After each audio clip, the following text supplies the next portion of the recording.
America ने Iran पर हमले की डेडलाइन एक बार फिर बढ़ा दी है। अब 6 अप्रैल तक ईरान के पावर प्लांट और एनर्जी इंफ्रास्ट्रक्चर पर हमला नहीं होगा।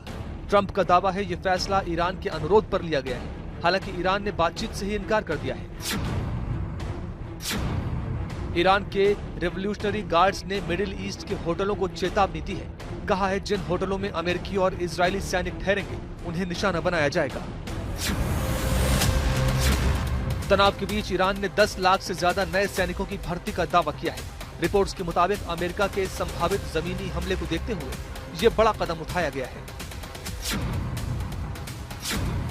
अमेरिका मिडिल ईस्ट में अपनी सैन्य ताकत को और बढ़ाने की तैयारी में है। खबर है कि 10,000 अतिरिक्त सैनिकों की तैनाती हो सकती है, जिनमें 82nd एयरबोर्न डिवीजन भी शामिल है। हॉर्मुज स्ट्रेट को सुरक्षित रखने के लिए इंटरनेशनल फोर्स बनाने की तैयारी है। इसमें यूएई के शामिल होने की खबर है, जिसने अमेरिका को अपनी सहमति दे दी। इजरायल ने ईरान की राजधानी तेहरान में बड़ा हवाई हमला किया है। दावा है कि मिसाइल फैक्ट्री को निशाना बनाया गया, जहां खतरनाक हथियार तैयार किए जाते थे। ईरान ने कुवैत के अहम बंदरगाह पर ड्रोन हमला किया है, जिससे भारी नुकसान हुआ है। वहीं सऊदी अरब की ओर से भी मिसाइलें दागी गई हैं, जिनमें कुछ को एयर डिफेंस सिस्टम ने रोक लिया।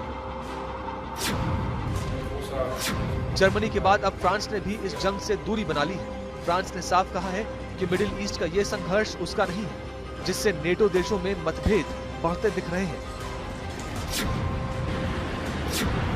ईरान ने दावा किया है कि उसके हमलों में 600 से ज्यादा अमेरिकी सैनिक मारे गए हैं और हजारों घायल हुए हैं। साथ ही चेतावनी दी गई है कि हर हमले का जवाब कई गुना ज्यादा ताकत से दिया जाएगा। ईरान में सरकार के खिलाफ बोलने वालों पर कार्रवाई तेज हो गई है। फुटबॉलर सरदार आजमून को टीम से बाहर कर दिया गया है और कई पब्लिक फिगर्स की संपत्ति जब्त की गई है। 100 से ज्यादा लोगों की गिरफ्तारी भी हुई है। सरकार इसे देशद्रोह से जोड़ रही है। कुल मिलाकर ईरान में सरकार के खिलाफ आवाज उठाने वालों पर दबाव और कार्रवाई लगातार बढ़ रही है। मिडिल ईस्ट से जो खबरें आ रही हैं वो अब चेतावनी नहीं बल्कि महाविनाश की मुनादी है। वेस्ट एशिया की ये लपटें सिर्फ खाड़ी तक सीमित नहीं है। हिजबुल्लाह के मोर्चा खोलते ही लेबनान का दम घुटने लगा है। दुनिया उस दहलीज पर खड़ी है जहां से वापसी का हर रास्ता हॉर्मुज से भी ज्यादा संकरा है। इजरायल ने अपना फाइनल अल्टीमेटम दे दिया है कि अब समझौता नहीं, केवल संहार होगा। इजरायली सेना जो है वो लेबनान के भीतर घुसकर हिजबुल्लाह के एक एक ठिकाने को मलबे में तब्दील कर रही है। सवाल यह है कि क्या यह सिर्फ अपनी सुरक्षा के लिए बनाया गया एक बफर जोन है या फिर लेबनान की संप्रभुता पर सीधा कब्जा इजरायल का मकसद है। लेबनान की सरकार का इस ग्राउंड इन्वेजन पर क्या रुख है? इजरायली सेना अब सिर्फ आसमान से आग नहीं बरसा रही, बल्कि लेबनान की छाती को चीरते हुए उसके अंदर घुस चुकी है। ये ग्राउंड इन्वेजन है, वेस्ट एशिया की जंग का दूसरा चरण, यानी आमने सामने का युद्ध। और युद्ध मेरे हिसाब से तो आगे और भयंकर होने वाला है। अमेरिका शायद इस समय का इस्तेमाल करके अपनी तैयारियां पूरी कर रहे हैं। उनके मरीन तब तक पहुंच जाएंगे, उनके मिसाइल्स डिप्लॉय हो जाएंगे, उनके एयरक्राफ्ट कैरियर जो और हैं वो डिप्लॉय हो जाएंगे। तो अमेरिका दोबारा से, जिसको हम कहते हैं फौज में टैक्टिकल ब्रेक लिया है, इन्होंने वो पॉज लिया है जिसके द्वारा रीग्रुप करके दोबारा तैयारी करके और भारी हमले कर सके, अगर ईरान तब तक नहीं मानता है तो।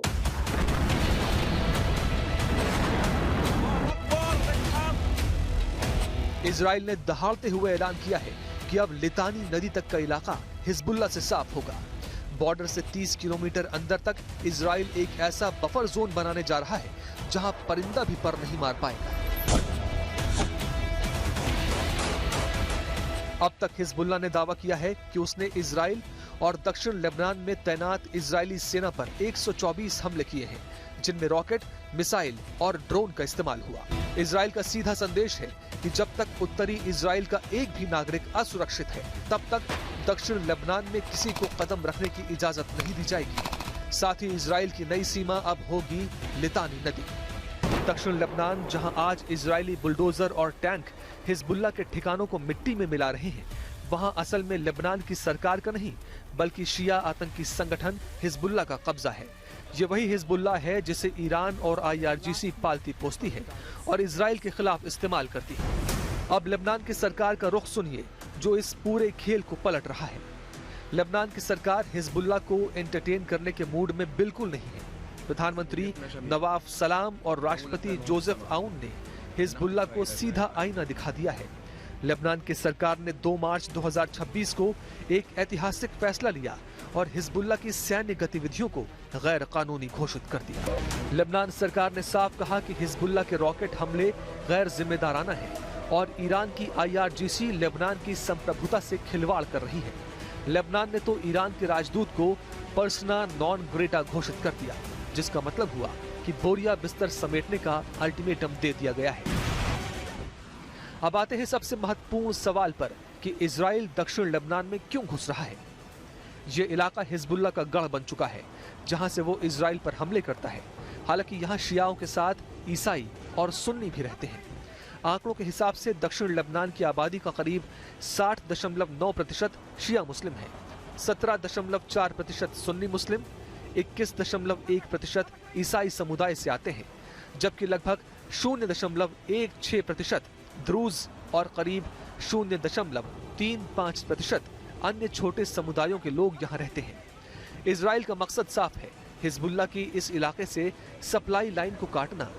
लितानी नदी के 5 पुल उड़ाए जा चुके हैं।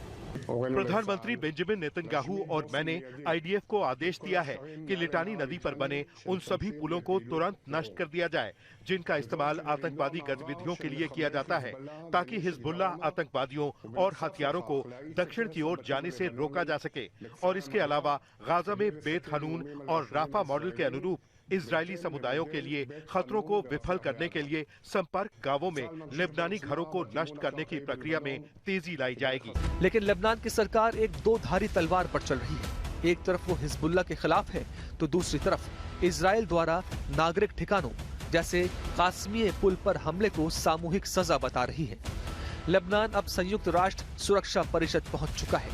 वो इजराइल की शिकायत कर रहा है और तुरंत युद्ध विराम की मांग कर रहा है।